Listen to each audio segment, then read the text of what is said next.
Hello, people.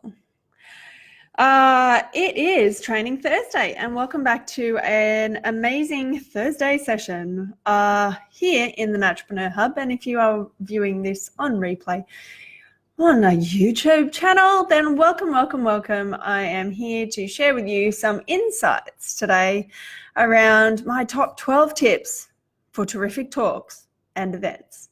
Now, this is on the back end of one of the biggest events I've ever run, and it was so extraordinary, like beyond my wildest dreams extraordinary. And I thought I would share with you where it all began, what it's like to run any talk, either online or offline, and the things I've learned from running talks in the online space when I've been literally by myself in an office with nobody on the webinar versus standing in front of 120 of my nearest and dearest practitioner friends and associates and people who I don't know at all, with sponsors and exhibitors and all of the things that go with that.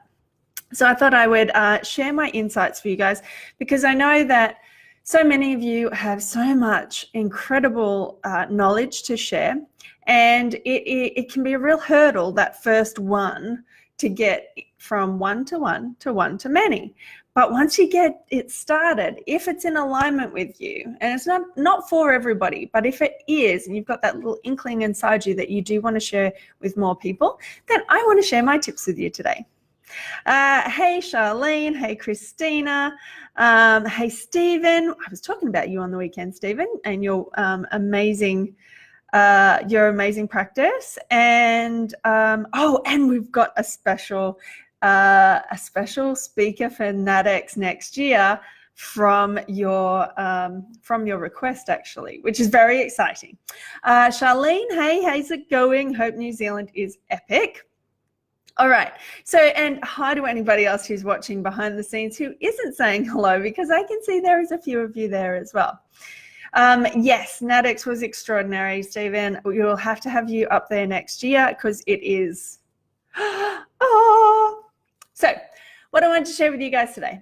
How did NatX begin? Well, NatX started with me. Oh, hey, Kai.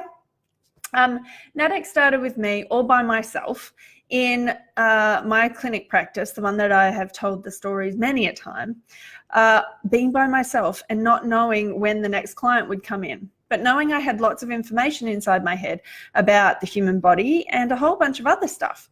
So I was really excited to share it. And because there was no one actually coming into my clinic, I thought, well, I wonder about this online stuff.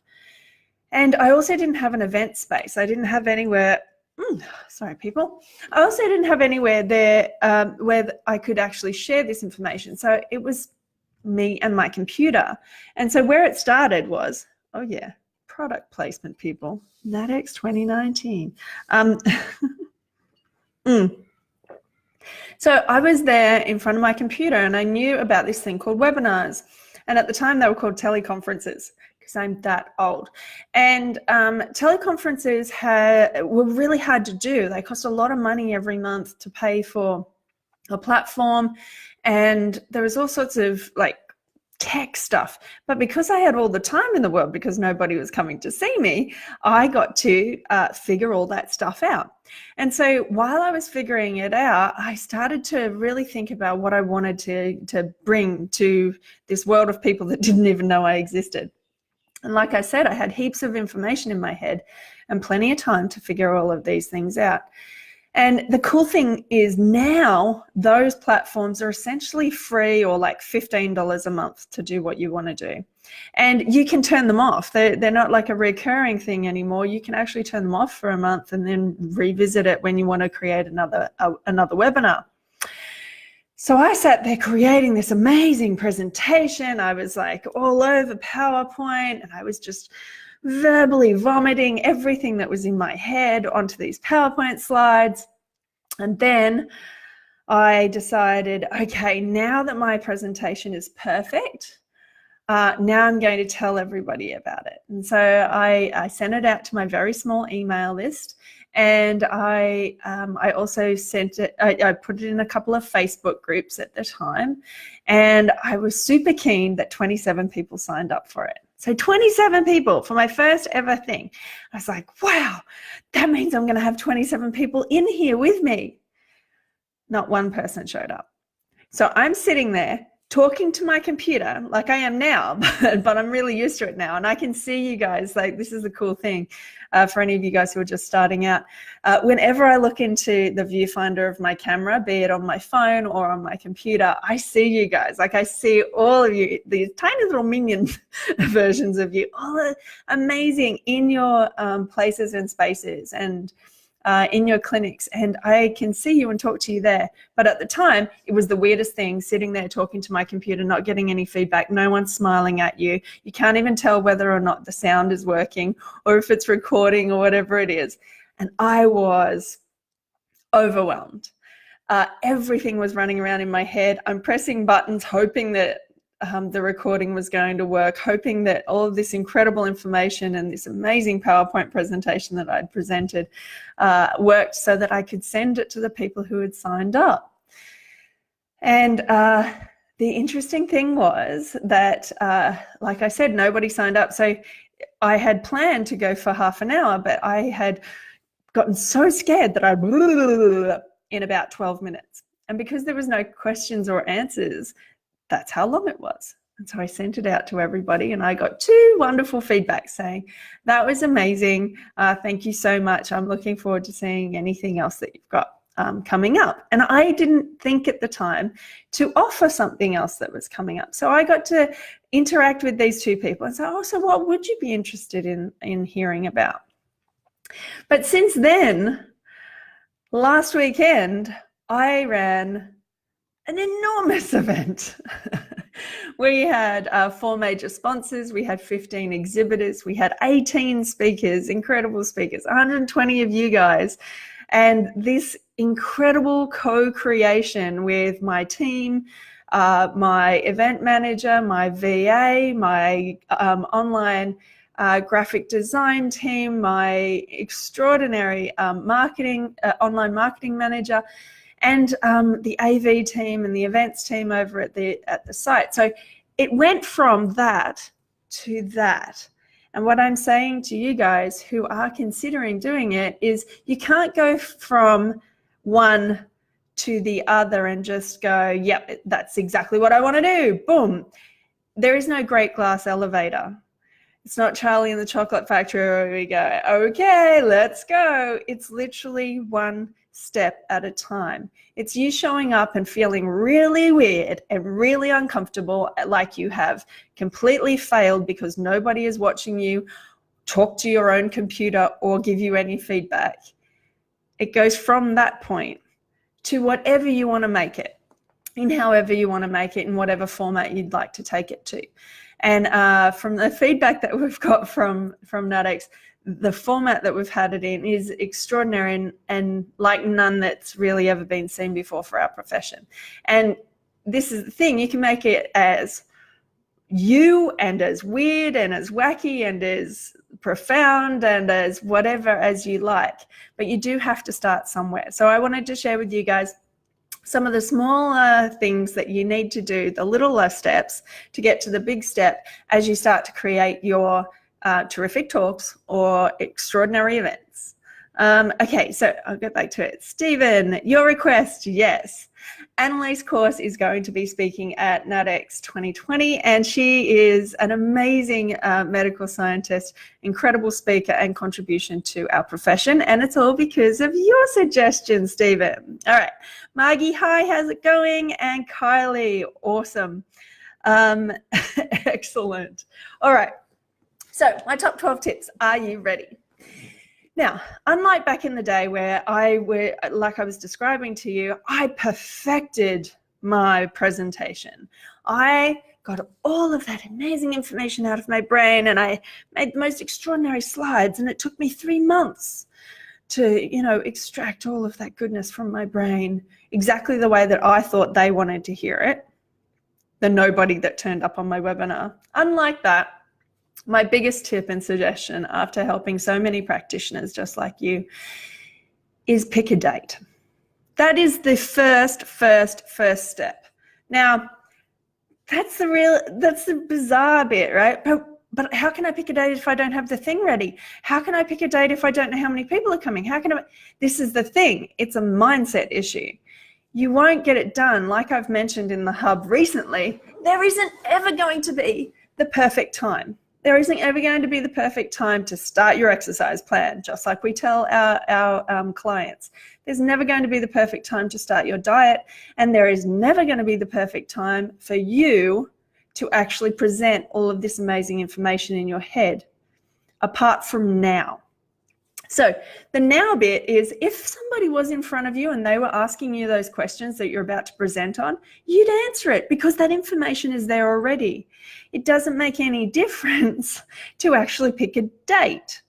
Now, some of you woo-woo guys are going to get really excited about, oh, but what if the moon isn't doing this? And what if my adjunct to this and this and this? And what if, I'm in the middle of my period, or whatever it happens to be? There isn't going to be a perfect time. So you do have to pick a date. Now, the goal of picking a date is that there is a finish line. You're not just randomly kind of working towards something that never actually occurs. And tomorrow. Once you've got a finish line, don't call it a deadline. You're not going to die from it. Once you've got a finish line, a line in the sand, you can then work backwards into what you actually need to get done. And any events manager will tell you that there is a timeline that you need to kind of stick with so that everything ends up lining up on the finish line. So the fascinating thing about creating a date is it becomes real. And creating a date and letting other people know about that date makes it even more real. It's called external accountability, and I live by it. I rarely get things done unless somebody else knows about it and they can hold me accountable to it because I've told them. So that's my number one tip. Pick a date. Now, your date needs to be picked with, like I said, if you talk to any events manager, you have to work with how much time people need to, depending on whether it's a free event or they've got to save up money for it, or it's a big life-changing type of scenario. We have our Bali immersion, which is a huge deal. People have to really spend time working towards getting these 5 days plus travel time away from their families and things like that. So we give 6 months notice on that one. But when it comes to a webinar, you can give as little as 6 days notice, but it depends on how many people you'd like in it. So my general rule of thumb is about 6 weeks. And so if you've got 6 weeks for your general kind of talk or workshop that you might be running at your gym or your space or even maybe online, you've got 2 weeks to tell people and remind people that you like talking about a particular subject. And so they associate you with the particular subject. Then you've got 2 weeks to tell them as much about that particular subject as might spark their interest to actually go to your event or sign up for your event. And then the last 2 weeks is, here's the sign up form. Come and join me for the event. And here's all the little tips and tricks and logistics about getting to the event, about getting there on time, about getting getting all of your responses in, getting all of your feedback and all that kind of stuff. So it's usually about 6 weeks.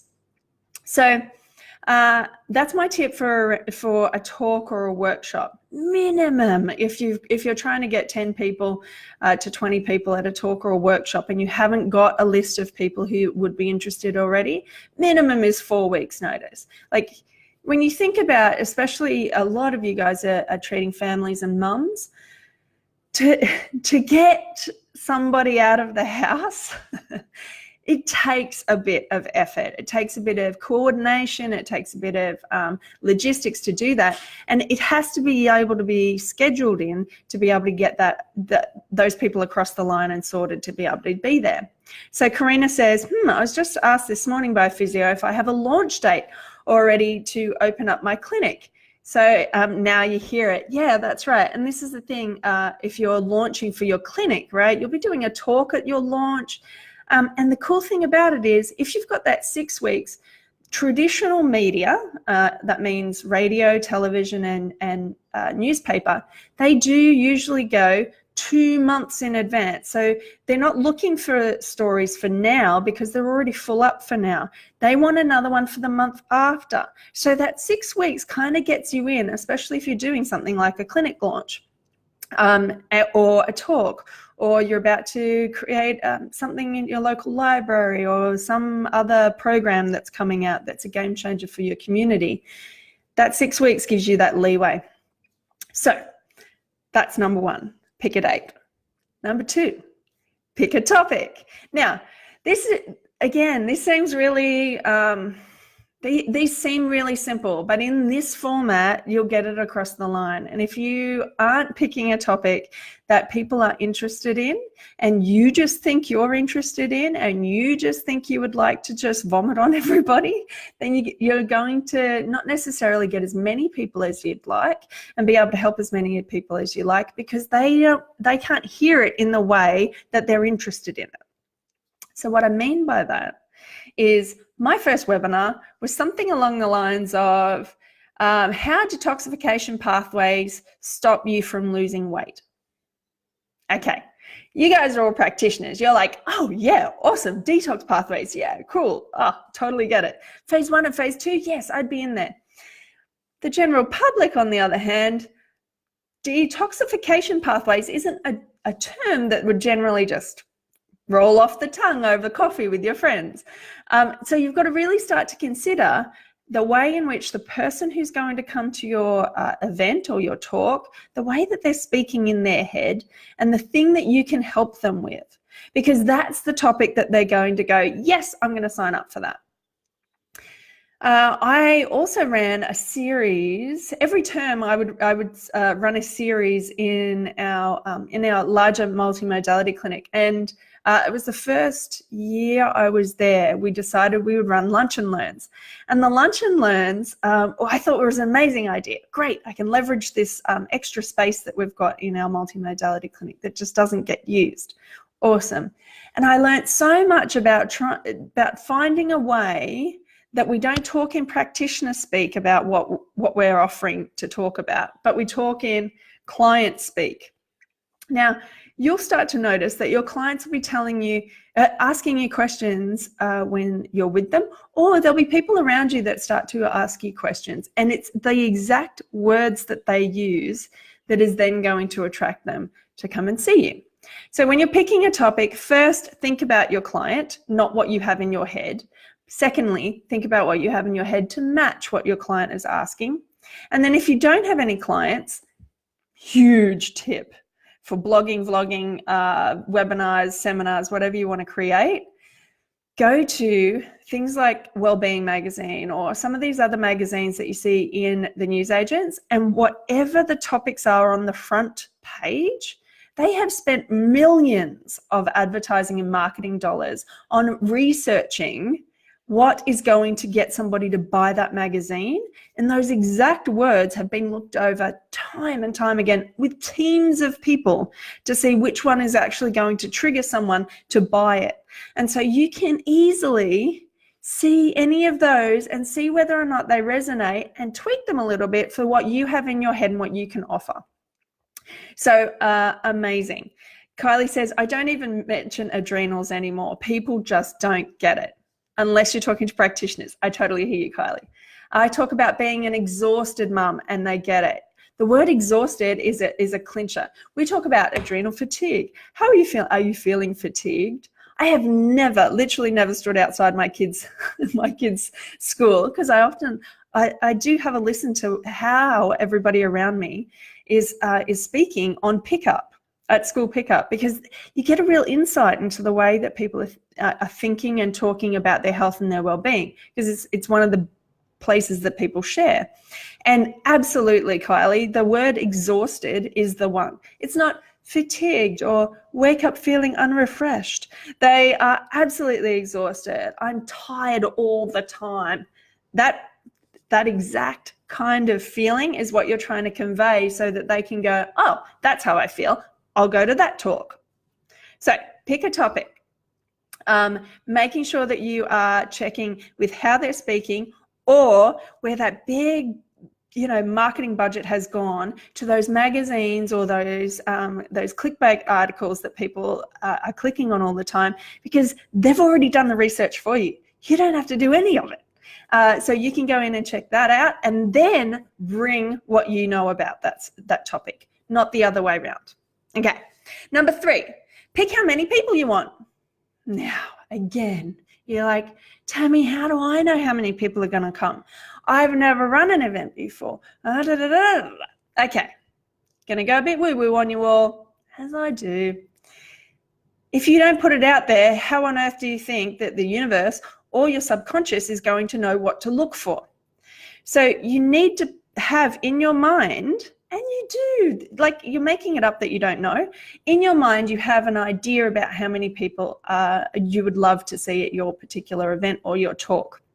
And as you start thinking about it, other stories will come up and say, oh, but I don't know. I've never done one before. How many? But just pick a number. If it's coming down to that, pick a number and then work towards that number. I'm also a big fan of shooting for the moon and landing amongst the stars. If you think, oh, gee, I'll go for 10 people, but in actual fact, you end up with, say, 5 or 6 people, because you went to the effort of trying to find 10 people, but it didn't, and you land amongst the stars of 6, then you may as well go for, I'm going to go for 20 people, and you end up with 12, because that's actually more than the 10 that you were going to get in the first place. But you put in so much more effort to get the 20 that you end up going over the line of your first kind of number that you thought of. Now, I can talk to you about rocket science and what it takes when the energy of leaving the Earth's orbit is 80% more effort just to leave the energy of the Earth's orbit, and then you've only got 20% of literally the rocket fuel to get you back around. Because we put in so much more effort for whatever the particular number is, and it gets us over the line a lot further than if we were just going to go for the smaller numbers. So don't dull down your shine or your sparkle just because you think, oh no, I can't possibly do that, I've never done a talk. You have the capacity to help as many people as you truly want to, and it's totally okay if you don't get the numbers. What I have found personally is you will get the exact amount of numbers that you need for that next little step and that next little learning and that next thing to take you to where you need to go. So don't freak out if you don't get the numbers. It turns out in the end, you might not have had the capacity to hold those other things. I've had webinars where I've gone, I would like, 200 people on this webinar, and I get 50, and the webinar breaks, the recording doesn't work, something or other happens. And if I had the 200, it would have been a schmozzle. But having the 50, I could save it. I could figure out a way to work around it to be able to get it out. And then the next time I ended up having 500 people on my webinar. So it doesn't really, don't get disheartened when you don't get the numbers, because as long as you shoot for the moon, you'll land amongst the stars. On the flip side of that, pick a number, and if there is no one that shows up, here's my little tip, especially for a webinar or a talk. Here's my little tip. Make sure you've got questions and answers. Oh, we had a question and answer thrown in just before we started. And have the question and the answer there as though somebody is there. Because if it's on a webinar, it's going to be recorded. And if you have a talk, hopefully you're leveraging that either by taking some photos or having a practice. Now, we heard from the amazing Amy Skilton on the weekend, who shared with us about her presentation skills. She's talked on incredible stages all over the world with some of our nat-struck types of gurus that we really look up to in our profession. And she has, one of her biggest tips was to practice. And if nobody shows up, do it anyway. I am not kidding. Every single time I've done that, the sense, like, you get a cellular memory of you showing up anyway. You get a cellular memory of practicing what you actually produced. You get it puts you in a really different state biochemically than nobody showed up, I won't do anything. All right, just a tip. Okay. 3, pick how many people you want to help, because you're here to help them. And if they don't show up, that's okay. You're here to help anyway. 4, pick a venue or a platform. Now, you'd think, oh, maybe I should pick the venue first, or maybe I should pick the platform first. Generally, if you pick a date, you're able to move that either way, but as long as you pick the date, you've got a line in the sand. Once you've picked the venue, you can make sure that that lines up with the date that you picked, or that you've picked a platform that allows you to move with it or do whatever you need. So when I'm talking about a platform, I'm talking about an online platform.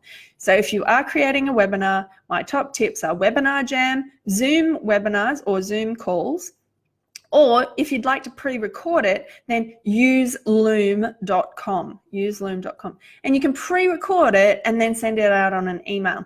So if you're talking about an online platform, you need to pick that. If you're talking about a venue, you need to know, the venue needs to know how many people you are going to have there. And that's going to change the price of the space that you utilize, and some places will ask for a certain deposit up front and some places won't. So it really depends. Community centers are an amazing place to start, and they're usually, well, in our area at the moment, they're really coming forward with the development that's going through in New South Wales, and so there's money going into these places, and so they've got really cool tech and all this other stuff and audio visual that you might not get, say, running it in your your clinic room or your kitchen. But that's a good place to start if you really want to start wherever you've got the funds for.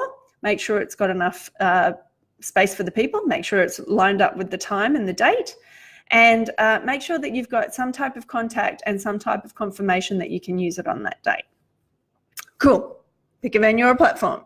5, make a sales page. Now, you are doing all of this, 1 to 5, before you create your presentation. Yes, I hear some of you in the background going, no, I couldn't possibly do that. It has to be perfect before I do it. And that's fine. You can do it that way. But what I've learned from myself and others is that unless you've got the space and the place to do it, unless you have people that are coming to actually see it, you're going to waste a whole bunch of time making the most perfect thing that anyone has never seen and will never see. So creating a sales page is an online page, either from a spot like MailChimp can create a sales page or a lead page. What it is it captures either someone's information or their payment details to register them for an event. So you can do that on MailChimp for free, and then pop it on your Facebook. You can also put it on your Facebook page and register it as an event, or the best place to do it is pop it on your website and link it to something like MailChimp, or link it to something like your customer system, so that you then have all of their details straight there, and you can send out an email to everybody who's registered and make sure they have all of the up-to-date info for when the event's actually happening. A sales page, I've done videos on sales pages before, so definitely go to YouTube, go Tammy Guest and sales page, and you'll find literally every single detail that you need, all the questions you need to answer, and you can pause me and just type the sales page content out, and you'll get more people signing up for it if you answer all of those questions. It's not as simple as, hey, I'm running this thing, it's on this date and this time, sign up here. Especially if it's a paid thing. You're going to have to create an opportunity for people to be aware of why they need it and why it's important enough for them to either give you their email address or money. So go and check that out, Tammy Guest sales page in YouTube. You can watch it and press pause. Okay, but create a sales page. Create a payment button too. Don't forget, the thing that you are creating is of value. So if you are creating something of value and it's costing you money to, say, rent an event space or rent a venue, it's taking you time away from your family, it's taking you time away from other things, and that costs money as well. You're hopefully $120 an hour minimum as a practitioner, and that means that hour you could be making $120 either seeing somebody else or spending time with your family or your loved ones or your furry friends.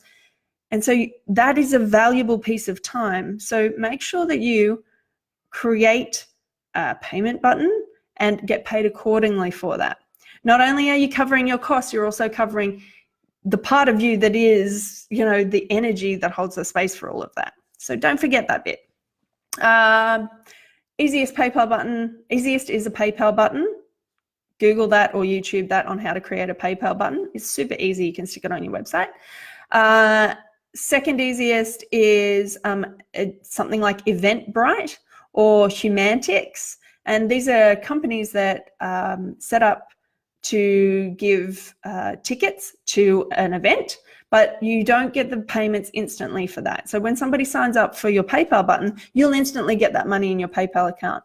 Whereas something like Eventbrite or Humantix, they hold on to the money until after the event. And so if this is one of your first ones, or you've got to pay for, say, catering, or you've got to pay for a venue, then when you need the money to pay for that stuff and you don't have that until after the event, it can be a little bit of a juggle cash flow wise. So it really depends on where you're at, but something to think about. Next one, share. Once you've got the sales page up, you need to tell people about it. Otherwise, no one will come. So you need to make sure that you're sharing it on all of your social media platforms. And yes, it will feel weird. The likelihood is that only 1 in 7 of your shares is actually going to be seen by one person. It's very, very, very unlikely. Very small percentage of people will actually see more than half of those shares. So they might see 3 out of the 7 shares, but the vast majority will only see 1 out of 7 shares of your particular event. So you need to be sharing it on social media, whatever platforms you have. You need to be talking to other people about it. You need to be sending out emails. You need to be reminding them. But it's not just, hey, come to my event. It's why this thing's important to you, why you want to share this information, how it's affected you in your life or your clients' lives, and what could potentially happen or how you could potentially help these people who are coming to it. So you want to share a story. It's not just a matter of, hey, buy my thing. There is a story and a why and how that's going to affect this person, and that's what you want to share. And you want to share it in slightly different ways in each different area. You can also utilize Facebook groups. You can also utilize Facebook ads if you've got enough ad spend to do that. But you don't need to do all of that. Don't convince yourself that you need to spend all this money and then nobody shows up. You can actually do the whole thing for free and speak to people about it. If you are a clinician and you have your clinic in a local area, pop up A4 posters, see if the local shops will put in a poster for you. Make sure that you're letting people know and mining your network of people when it comes to associates or people who you know from your past work, people that you might know from school. There's a whole bunch of people in your world that could probably benefit from the health related information that you've got. And if they can't, they would probably know somebody who can. So don't be shy and definitely share it. Otherwise, you'll be sitting there all by yourself creating the best piece of amazing content that you've ever created and no one gets to hear it. So don't be shy and share it. Minimum share 7 times. Because the likelihood is vast majority of people will see that once. And technically they need 3 to 12 times before they actually press the button to go and pay for it or come. So it's a really interesting thing when it comes to marketing. And Seth Godin has a new book all about that, and I've been reading it on and off for about 3 months.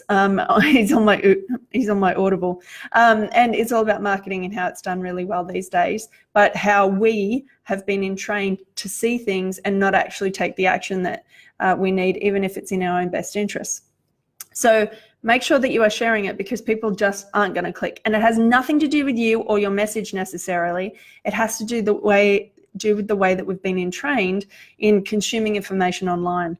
So don't get into the weird spiral of nobody signing up for my thing as well. Keep sharing. Next one is get help. Seems really weird and random, right? But you need help. You can't do this stuff by yourself. And me sitting in the little abandoned building that I was in, banging away, hoping that my recording would work, I still needed help on the chat box to find out whether or not my recording worked and to find different things. So don't be afraid to ask for help when it's either online. Find a VA to help you. I just ran the huge e-course for Praccie's half-day event, and I had somebody here with me. My virtual assistant was here in my office with me, creating with me, because there's going to be questions, there's going to be other things that you need, and because you are presenting, that's your job on the day. So there needs to be somebody else around you, at least one person, to be able to help you. Now, I was running how to make smoothies and how to make raw food protein balls, bliss balls. I had a bliss ball workshop. And you know, leading up to that, sure, I had to go and do all the shopping, and I had to do all that other stuff. But my husband was an incredible help. We put the Thermomix in the car. We did all the other things. When he was there, he was setting up everything on the day. And then he took photos for me when I was doing it as well.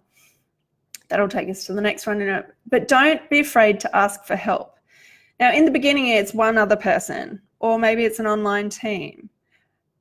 But this one that just passed on the weekend, this incredible conference that we ran, I had a team of over 20 people in all these different areas doing things that are just not in my zone of genius and not the things that I am good at. And it made things so much easier, and things went so much smoother. And those people did those jobs way better than I possibly could. And I freaked out because I couldn't, like, in my head, like the first time that I had a bookkeeper, it was a huge leap for me to actually ask for that type of help. But now I can't possibly imagine doing it any other way, because clearly my bookkeeper is way better at numbers than I am. And clearly my events manager is way better at holding the space for an event than me. But like she said, she couldn't possibly stand up and do the presentation that I did. And that makes total sense, right? So don't be afraid to ask for help. That takes me to the next one. Leverage. Now, when you do an event or when you do a talk, the instant thing that we go to, because we've been consumers of talks before, and we've been consumers of events before, is that we only experience it once. Although many of us have now been trained to feel entitled to getting it forever, but generally we only consume it once. On the other side of it, being the presenter, it feels like we are only going to present it once. But there are so many ways of leveraging those moments so that that can last and last and last, so that it's not just a one-off thing. One of them is taking photos. It's the minimum. If you're going to do a talk at a gym, or if you're going to do a workshop at your work, or if you're going to do a webinar, make sure you take photos. Some behind the scenes, some like I got my partner to take pictures. My kids have even taken pictures of me before. But you presenting is a very different viewpoint as for you as a practitioner. So make sure you're getting some photos. And if you can fork out a little bit more money, get some professional photos done, and you can really leverage those online in other spaces and for other events or courses that you might want to run online. Second to that, you might want to record it. Now, this can be done super easy. The first time I did this, my son, who was like 7 at the time, he got his iPad and we stuck it on a tripod and we recorded my talk. Now, of course, the audio wasn't the best, and there was a couple of other things, but it was recorded, and I could share that with even more people that weren't actually there. And the people who couldn't make it, I could share it with them as well. So it can be as simple as doing that. And now the super duper new iPhone that's come out has amazing sound and amazing visuals to be able to record. There's Bluetooth lapel mics that you can stick in there as well. There's all sorts of ways that you can leverage what you're doing so that it's not just that one time. You can leverage it moving forward. For those of you who are just starting to do the online kind of stuff, oh my goodness, I could do a whole nother training on just leverage. Leverage is basically instead of having the same bit here to the same bit here, you're bending it and leveraging it on this tipping point to actually make more of an action up one end. And so this more of an action, so instead of just doing a talk or a video and it just being a talk or a video and it being over once it's done, you can leverage it by then recording it, getting it transcribed. Now, transcription is when somebody types out the words that you say. So you can leverage that and turn it into an ebook. You can leverage that and turn it into a magazine article. You can leverage it and turn it into a chapter of your actual book. You can leverage it and turn it into a blog post that goes with the video that you just did. There are so many ways to leverage so that that piece of content that you just spent so much time creating isn't just over once you've done it. Each different talk you do could turn into a membership site. They could turn into a resources or a library for your clients. And it's when you start thinking this way that you are then going to not just show up for the one thing, but you're going to show up and see how it can create a whole different journey for your clients, rather than them just absorbing a little bit of information and then going, oh, well, that was nice, I'm not going to change anything. So it's a really different thing, right? So definitely leverage. Second part of that is testimonials. So anybody who was there at your event, anyone who's there at your webinar, it feels awful to begin with. So this is my little thing for you guys. It feels terrible and so scary that somebody could write something horrible back. But the thing is, the vast majority of people will give you amazing constructive feedback. And most people are going to say, oh my goodness, that was amazing, I can't wait for your next thing. But your brain is instantly going to find the thing that you feel unsafe about, because that's what we do as humans. The place that we feel most unsafe or the most scared is where our focus is going to be, because that's us from prehistoric times and that part of our limbic brain that is just telling us about things that we need to feel uncomfortable about. My invitation to you guys is ask for testimonials and ask for feedback, because you are then going to get better and better and better once you've got that feedback. You are then going to be able to take those things on board and not take it to heart, but take it to a logical conclusion and resolution on how to apply those things that you've heard and create an even better thing for next time, so you get even better feedback next time. So definitely ask for feedback, and definitely ask for a testimonial. How do you ask for a testimonial? The question on your feedback form is something along the lines of, how would you describe my talk to your best friend? How would you describe my talk to a friend? How would you describe my webinar to a friend? How would you describe what you got out of this particular thing to a friend? Because that is going to create an opportunity for them to think about, okay, how would that work? So make sure you ask for that, and don't freak out, because that's the last little piece for you to then come back around after setting it all up, presenting it, getting it all out to people, sharing it the way you have. There is a last little bit to get you all the way around to complete a full cycle of what it looks like to create something. And it's to get the feedback to then create something even more extraordinary or more aligned next time. All right. Yes, and follow up. Follow up. The vast majority of people that have come to your talk or your webinar, they've got some gold nugget out of it. And with that gold nugget, they can run with that only a certain amount of time. Just like we can run with a certain amount of motivation to change our diet or to change the way that we're doing things, but then it kind of slowly drips off. So make sure that after that, you are consistently talking to them. It's like you've started a big conversation with them, and then if you don't send them anything or you don't follow up with them about what changes they've made from it, it's like the conversation just stops.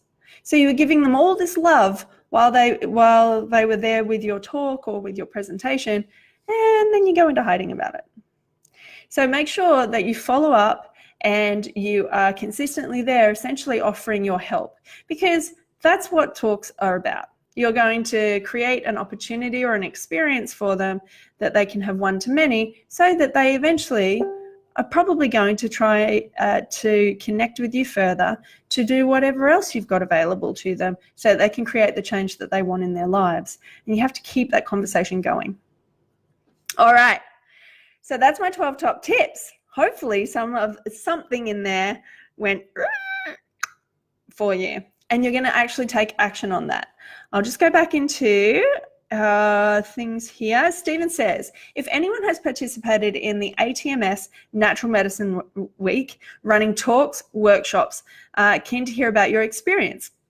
It's coming up on May the 20th to the 26th, and I've been asked to do something at a medical center I work at. Worst nightmare.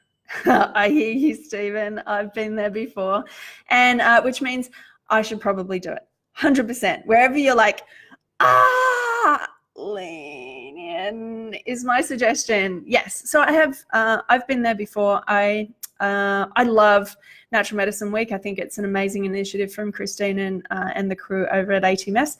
And I think that the more opportunity we have to leverage a large organization like ATMS that are going to share with so many people or your particular event, I think is amazing.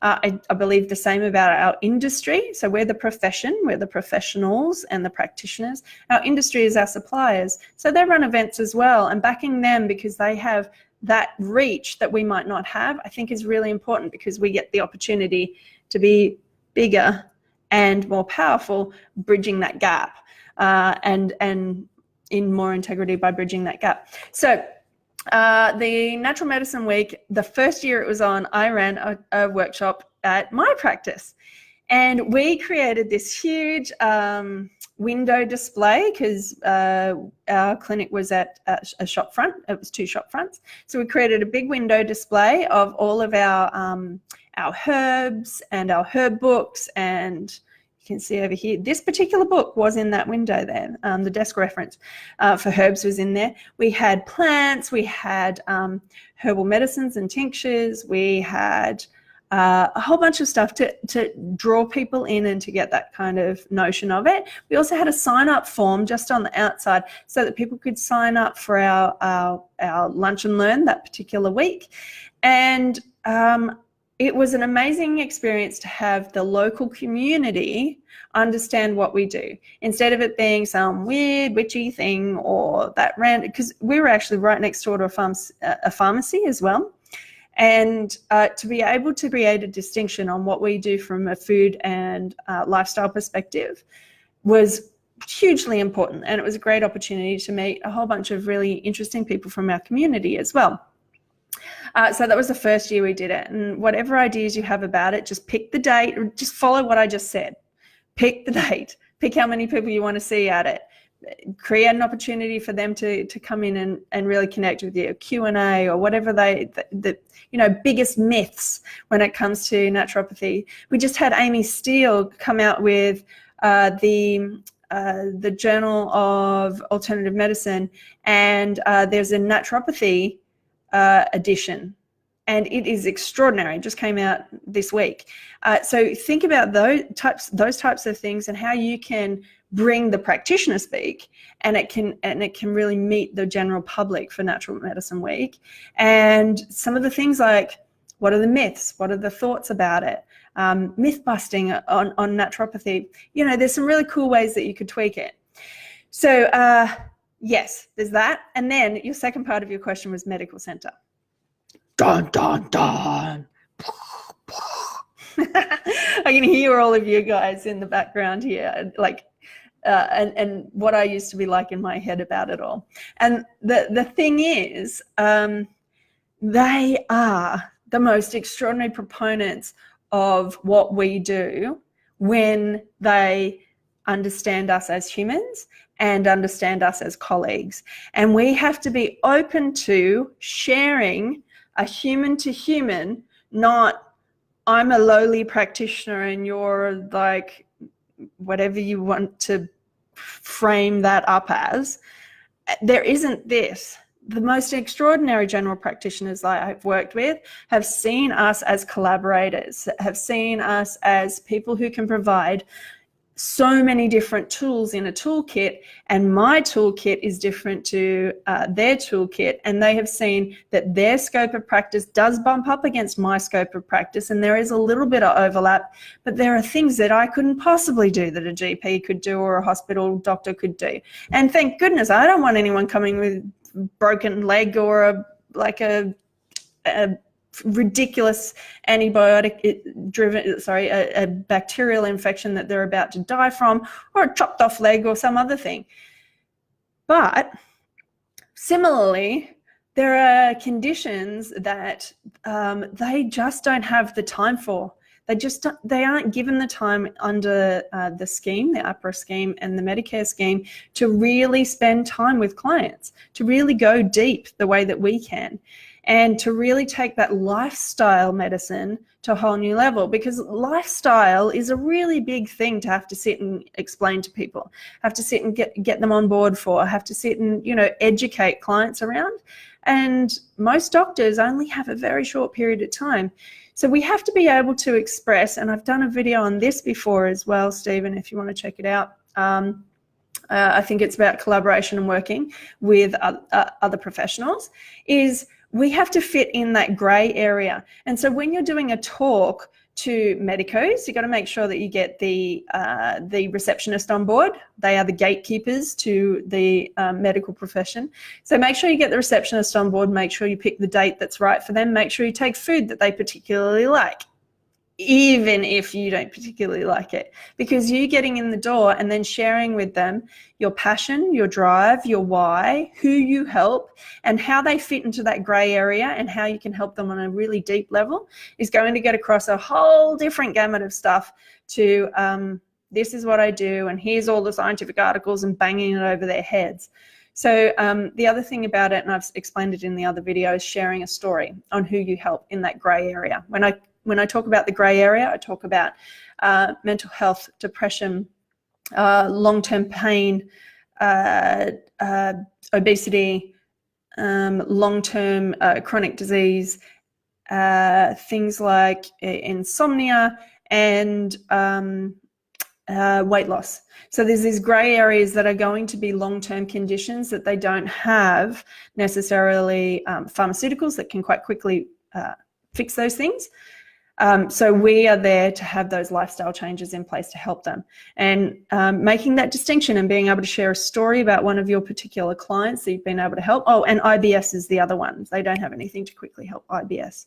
So making sure that you can convey that in talk is really important, and making sure that you can share through a story so that it hooks into their brain is a really great opportunity as well.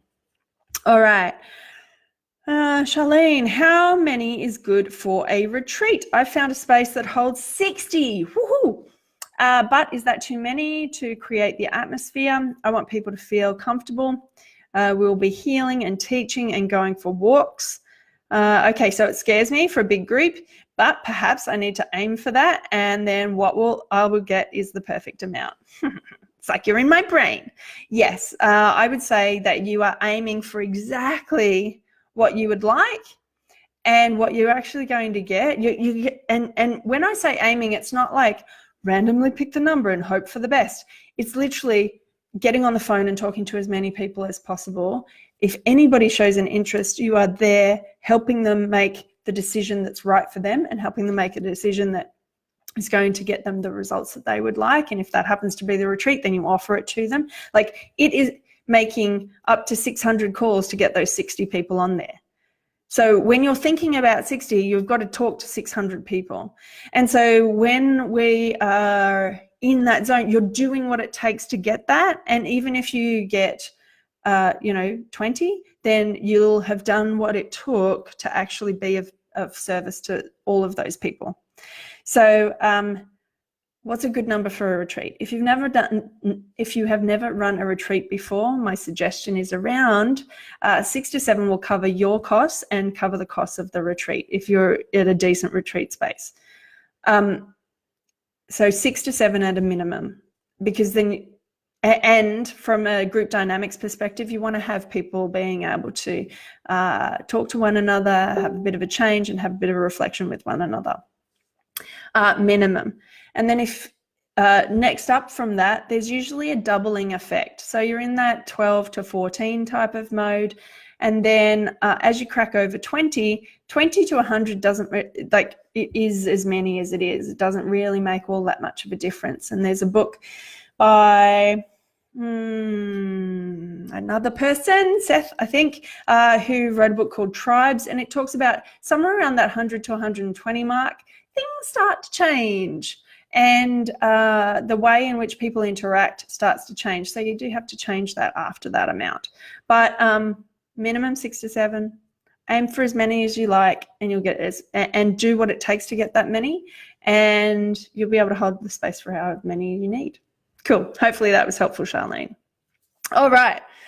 Wow, this was a big one, wasn't it? All right. If this has been helpful to you or somebody, or you can think about somebody else that this could be beneficial for, particularly another practitioner, Nat Herbie, that is considering running talks, please share it. I am all about getting this information out to as many of our profession as possible so that we can all ride the wave and change the health of the planet and the people on it. So make sure that you share it. If there is something in here, just like any of my videos and any of my trainings, take action. Don't just sit back and think, oh, that's a nice idea, I'll put it on my to-do list. Take the action like now. Within the next 24 hours, do the thing. If you've been thinking about creating a talk, go and pick a date and share it with people. Full stop. If you've been considering creating a webinar, or if you've been considering creating an event like a retreat or something else, pick the date, do what it takes to get it in. If you've already picked a date and you're like, I've been backtracking and haven't told anybody about it, go and create that sales page and share it in 7 places. And if you already have done all of that and you're still not getting people, start sharing and getting on the phone to people. Do the things that you need to do, because the information that you have in your head is incredibly powerful when it's out in the world helping other people. But when it's just in your head, it's not anywhere near as powerful as it can be. So I believe in you, and I believe in our profession, and I really hope that you can take one of these little gold nuggets of these 12 to take on board and shift and change something that you're creating in the world, and I look forward to seeing it. I will see you in the next Training Thursday. Have an amazing week. Bye, people.